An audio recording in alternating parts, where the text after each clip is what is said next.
Right, welcome back to the debate.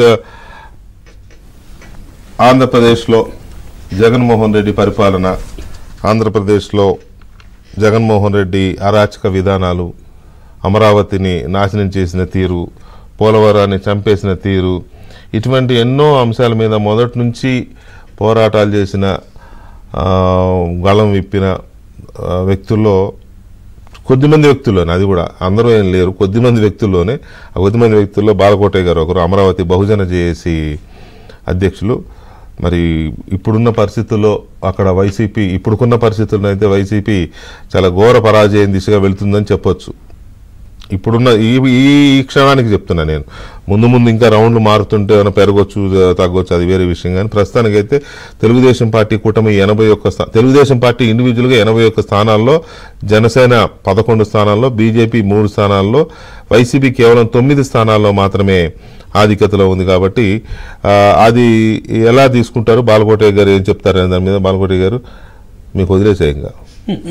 ధన్యవాదాలు వెంకటకృష్ణ గారు, డిబేట్లో పాల్గొన్న వాళ్ళందరికీ.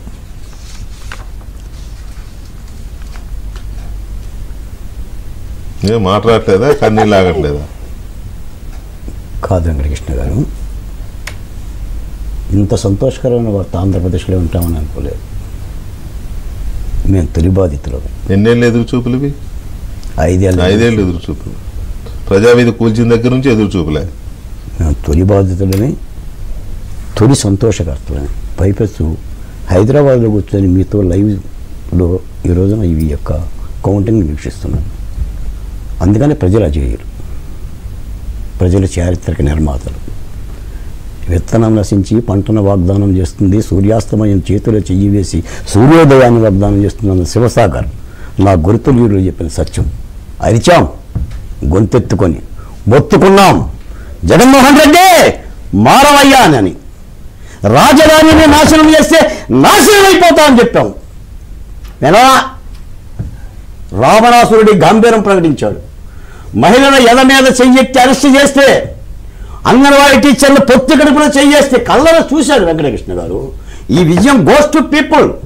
తెలుగుదేశం, జనసేన, భారతీయ జనతా పార్టీతో పాటు ఎంతో మంది మీద. పాటు కాదు, ప్రజలదే విజయం. పాటు అనేది అది విజయం వీళ్ళకి వచ్చింది, కానీ ప్రజలదే విజయం. కానీ ఒక గొప్ప సన్నివేశం. నేను నిన్న మొన్న రాత్రి నిద్రపట్టలేదు వెంకటకృష్ణ గారు. సందర్భశాత్తు మీకోసమని అప్పుడే వద్దు, చాలా టైం ఉంది. ధన్యవాదాలు. తర్వాత తీయాలా, బయటికి తీయకూడదా? బాక్స్ కూడా ఎల్లో కలర్ లో, స్వీట్ బాక్స్ తర్వాత తీద్దురులే, ఇంకా టైం ఉంది కదా. కానీ ఏ ప్రభుత్వమైనా ఇచ్చిన అవకాశాన్ని దుర్వినియోగం చేసుకుంటే ప్రజలు క్షమించరు. తప్పనిసరిగా ఆంధ్రప్రదేశ్లో ఈ పెనుమార్పు ఒక కొత్త సంకేతం. రాజధాని అమరావతి రైతులైతే పండగలు చేసుకుంటారు సార్. వాళ్ళకి 5 సంవత్సరాలు ఏ పండగ లేదండి. బంధువు వచ్చేది లేదు, బంధువు పోయేది లేదు. అంటే పాల కోసం, పెరుగు కోసం గడప దాటని మహిళలు కమ్యూనిస్టు పార్టీలు దీక్షా శిబిరాలు పెడుతుంటే, కమ్యూనిస్టు పార్టీలు ఎర్రజెండ బలి దీక్షలు ఎందుకు చేస్తారు అని ఆలోచించిన ఆకుపచ్చని మహిళలు, హలాలు తప్ప పొలాలు తప్ప తెలియని మహిళలు, ఆకుపచ్చని కండువాలతో ఉద్యోగం చేస్తాం అనుకోలేదు బాలకోటయ్య గారు అని చెప్పిన మహిళలు. వర్షంలో అన్నం తిన్నాం సార్. వర్షంలో, జోరు వర్షంలో సూళ్ళూరుపేట